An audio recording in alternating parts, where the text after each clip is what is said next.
এই হীরেন্দ্রনাথ দত্ত অর্থাৎ প্রাবন্ধিক ইনি কে ছিলেন? পরিচিত নাম হচ্ছে ইন্দ্রজিৎ।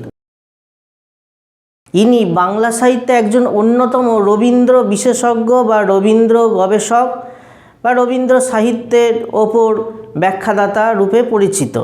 ইনার পরিচিত নাম হচ্ছে ইন্দ্রজিৎ, অর্থাৎ বাংলা সাহিত্যে হীরেন্দ্রনাথ দত্ত ইন্দ্রজিৎ নামে পরিচিত। এই প্রাবন্ধিক 1903 খ্রিস্টাব্দের 24শে আগস্ট জন্মগ্রহণ করেছিলেন এবং 1995 খ্রিস্টাব্দের 6ই নভেম্বর মৃত্যুবরণ করেন।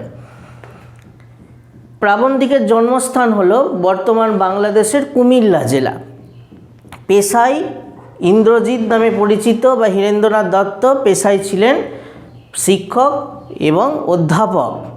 1943 খ্রিস্টাব্দে তিনি রবীন্দ্রনাথ ঠাকুরের শান্তিনিকেতনের আশ্রমিক বিদ্যালয়ে শিক্ষক হিসাবে যোগদান করেছিলেন এবং সেই শিক্ষক হিসাবে সেখানে যোগদান করেই তিনি নিজের চোখে দেখেছিলেন হরিচরণ বন্দ্যোপাধ্যায়, যিনি কিনা বঙ্গীয় শব্দকোষ, এই বিশাল বড় বা সুবৃহৎ অভিধানের সংকলক, সেই মানুষটিকে বা সেই বিখ্যাত মানুষটিকে হীরেন্দ্রনাথ দত্ত নিজেই এই অধ্যাপনার সময়তে বা শান্তিনিকেতনে নিজের চোখেতেই দেখেছিলেন। তার সম্বন্ধেই তিনি মূলত এই প্রবন্ধটা লিখেছেন। তো প্রাবন্ধিক হীরেন্দ্রনাথ দত্তের উল্লেখযোগ্য গ্রন্থগুলি হল ইন্দ্রজিতের খাতা, ইন্দ্রজিতের আসর, অচেনা রবীন্দ্রনাথ, সাহিত্যের আড্ডা, আপন মনের মাধুরী মিশায়ে।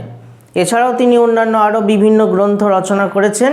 তার বেশিরভাগ গ্রন্থগুলোই মূলত